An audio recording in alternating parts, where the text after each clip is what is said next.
5. Nico Robin, also known as the Devil Child. Growing up, Robin led a harsh life after her hometown Ohara was destroyed by the Marines. She watched on as the Buster Call bombarded the island and burned the Tree of Knowledge, the books, and the wisdom hidden within the sanctuary. The Marines added insult to injury by killing the head archaeologist in the presence of Robin and her friends. Before Robin could fathom what was going on around her, they abducted her mother and threatened to kill her because she was able to read poneglyphs, and that made her a threat to the world government. She managed to escape by the skin of her teeth.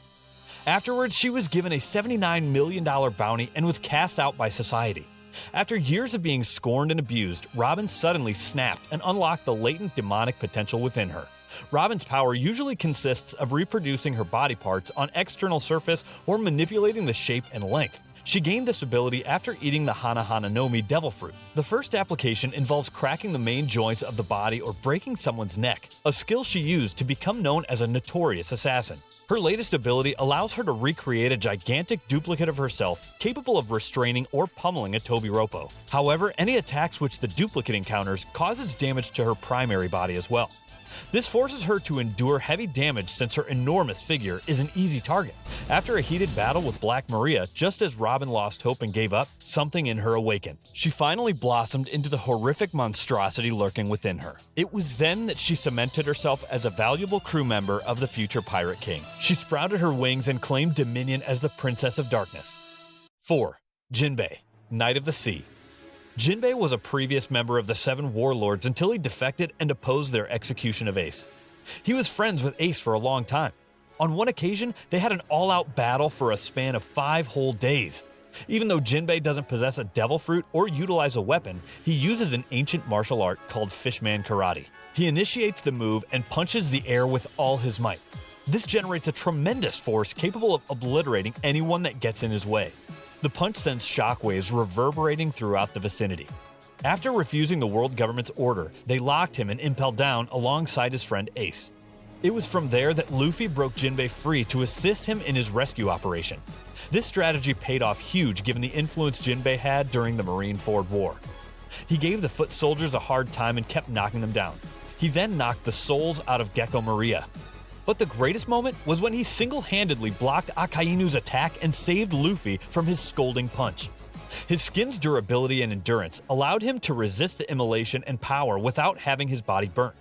His arsenal of abilities has gradually increased. He now uses jujitsu to tackle heavier and bigger opponents, slamming them to the ground using their momentum against them. The water shots he throws as projectiles have become deadly enough to penetrate hard surfaces. Jinbei is an all-rounded fighter, brawler, shooter, and tactician. Using his skills in hockey, he managed to pin down a Tobiropo and defeat him without breaking a sweat. For a big guy, Jinbei is quite fast and agile. 3. Sanji, commonly known as Black Leg Sanji or Vinsmoke Sanji, the chef of the Straw Hat Pirates. Sanji learned and mastered his craft under Chef Zeph, who was known as Red Leg. He taught Sanji all he knew about cooking and fighting. He is the primary reason Sanji relies on his leg when fighting. Sanji always loved to cook. Ever since he was little, he would try and make something special for his mom. He would spend hours experimenting in the kitchen. Even though he loved what he did, his family would frequently scorn his behavior and look down upon him. They would jump him like street gangs and beat him to a pulp. Unlike Sanji, they were not normal kids. Rather, they were successful experimentation of Germa. Human androids with skin hard as steel. Their punches would leave Sanji's face swollen and bruised. Sanji later escaped the kingdom and was rescued by Zeph, then was inducted by Luffy. Since then, he has been an important member who had several decisive moments, such as saving the crew when Crocodile trapped them in a cage made of sea stone. Similar to Usopp, he renegaded from the crew and went back to his family to get engaged with Charlotte Pudding, Big Mom's daughter, in order to form a pact between Germa 66 and the Yonko crew. Sanji's latest feat, however, is what guaranteed him the third strongest over Jinbei.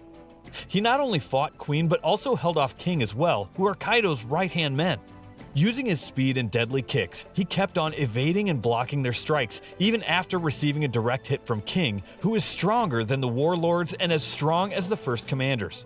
Sanji managed to endure and continue the fight. After getting up, he focused all his energy on Queen and ended up injuring him severely. Sanji is indeed a worthy member of the future Pirate King. 2. Zorro. A man who needs no introduction or backstory. To me, he is by far the most loyal crew member. Excluding Luffy, he is hands down the strongest member of the Straw Hats. Nothing can be said about Zorro which hasn't already been added to his legend. His recent feats prove once again why he is the most crucial member to the Straw Hats and why he is going to help Luffy become the next Pirate King. He is the only individual to wield Enma other than Odin. A sword so powerful, a single slash cut portions of a hill like it was butter. Had it not been for his indomitable resolve and unwavering willpower, he could have lost his right arm and his energy to the sword. His greatest accomplishment to date is when he single-handedly blocked a named joint attack from Kaido and Big Mom. An attack they placed all their power and might into, Conquest of the Sea. Just when everybody lost hope and thought they were goners, the man of the hour stepped up. He not only blocked the combined attack of both Yonkos, thereby saving their chance of survival, but he also managed to deflect the energy and disperse the force. This left him extremely fatigued and in excruciating pain. He had to be wrapped in bandages and was in a vulnerable condition. Luckily, his friends had his back till he recuperated. Then Chopper came to the rescue and administered a risky cure which would temporarily cure him with the side effects of doubling the pain. Not long after that, he awakened from his mummification and made it just in time to thwart Queen's and King's plan. Alongside Sanji, they gave the All-Stars a run for their money. 1. Luffy, the Pirate King. A man who one day graced us with his presence after breaking out of a barrel. Ever since then, he has continued to inspire us through his bravery and goofy attitude. If I were to give him a title, I would label him the sin of gluttony, whose appetite has no limits and whose belly has no end. Even when things seemed impossible or hopeless, Luffy never gave up hope. What makes Luffy a special fighter is his ability to take a punch. He withstood a clean hit from Garp in the head and brushed it off like it was nothing. Time after time, he kept on fighting superior opponents and receiving life-threatening injuries. No matter who he faced, he always had a grin on his face. Once Luffy starts warming up, you know it's game over. Luffy is one of the real ones, who stays true to his belief and doesn't compromise for anyone. We saw this firsthand when he met the Celestial Dragons. Once they started talking smack and acting high and mighty, he had to put them in their place by punching them to the next dimension. He stood his ground against Magellan and Impel Down, kicked his way out of the unbreakable fortress, came flying through the sky in Marine Ford to throw hands, picked a fight with Caesar, and dismantled his entire operation.